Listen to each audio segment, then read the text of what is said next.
$10 billion? Colin was shocked. His eyes wide open, his mouth wide agape.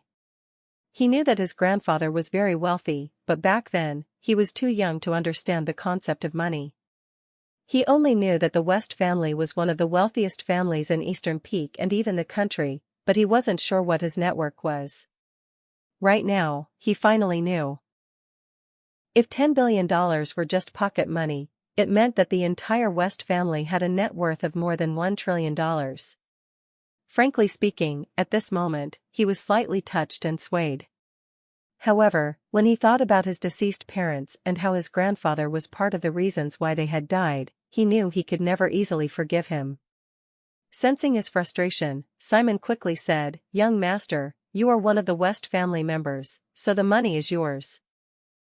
Besides, technically speaking, it belongs to your father. The master said that if you're willing to go home, he will let you inherit the family's $1 trillion business empire. If you don't want to go home yet, use this money for your living expenses."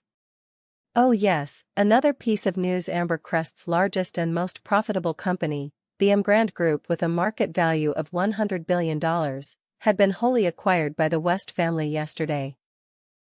All the equities are now under your name, you can claim your right at the company tomorrow. Colin listened to him in a daze, completely in disbelief. Wasn't it a little too much investment from the West family for his sake? A premium black card with $10 billion, Emgrand Group with a net worth of $100 billion. Although Amber Crest was a land of talents, the only constant honorable existence was the Emgrand Group. It was the champ of Amber Crest's business industry. Any prominent and influential family had to bow before the Emgrand Group, including those families that humiliated him today, the Willow family, the Wells family, and even the Jensen family, who was still trying to pursue his wife. They were nothing but lowly servants in front of the Emgrand Group. And this magnificent company was his now? Simon handed him a business card and said, "Young master, you might need some time to calm down and think about it, so I'll excuse myself now. This is my card with my number on it, please call me if you need anything." At that, Simon turned and left. Colin was still in a daze after he left. He didn't know whether he should accept the compensation from the West family. However, he recalled the past decade of misery and hardship and the humiliation he had experienced when he married Clara. This was the compensation that the West family was giving him for his suffering, so I shouldn't take it? Besides, Ms. Lynn urgently needed $2 million for her treatment. He gritted his teeth as he clutched on the card tightly, then turned back to the cashier department. "Hi, I would like to settle the bill." The card was swiped, the password keyed in, and the transaction was complete. $2 million was credited into the hospital's account just like that. Colin felt like he was still hovering in the clouds. Did he just become a billionaire in the blink of an eye? He went home in a trance. At this moment, the house was fueled with the wrath of fury. Clara and her parents did not live in the Willow family villa, but they stayed in an ordinary house instead. Since Clara married Colin after Lord Willow died, they were kicked out of the villa. His mother-in-law was screaming in great dismay, "Colin West, that loser. He's such an embarrassment.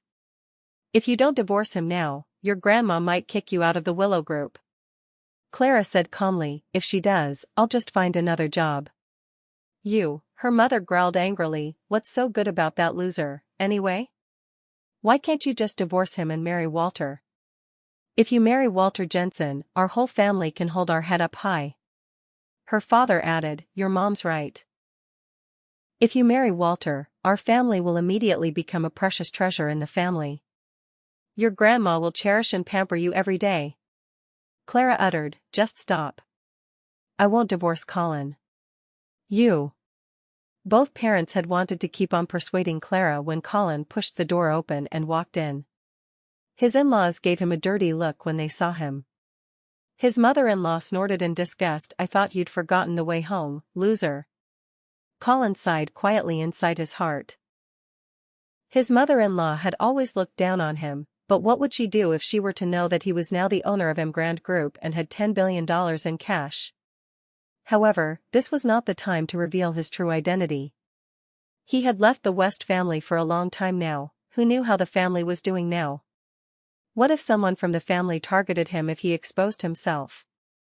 Staying in the dark was the best option for now. Hence, he lowered his head and said humbly, "Mother, I'm sorry for all the troubles I've caused today." His mother-in-law shouted, "Trouble? This is more than trouble, you're putting us at stake. Can't you have the slightest decency and get out of our house?" Clara quickly interjected, "Mom, how could you say that? Colin is your son-in-law." "Bullshit," her mother growled, "I don't have such a loser as my son-in-law.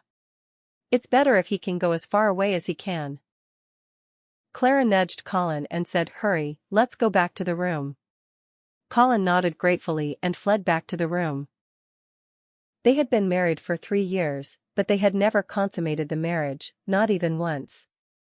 Clara slept in bed while he slept on the floor at the side. Tonight, Colin found it hard to fall asleep.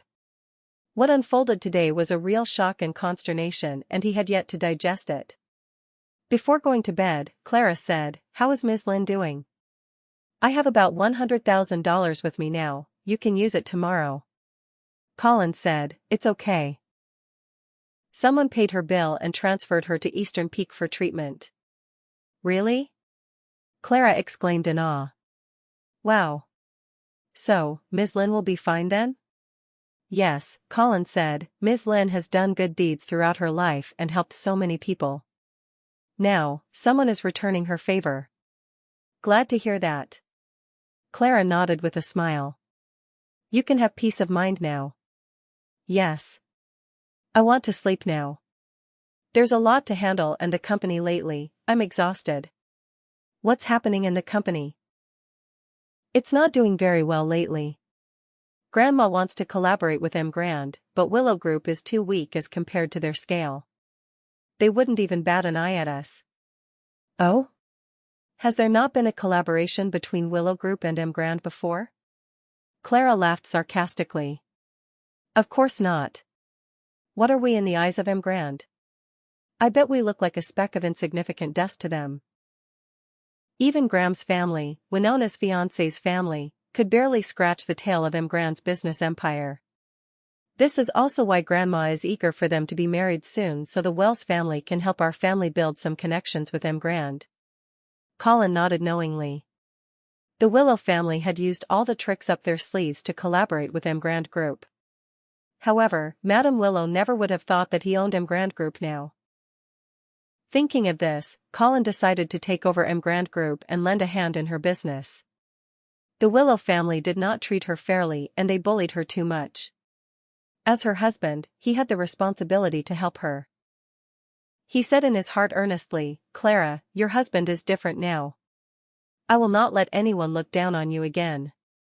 I will make the entire Willow family bow down to you."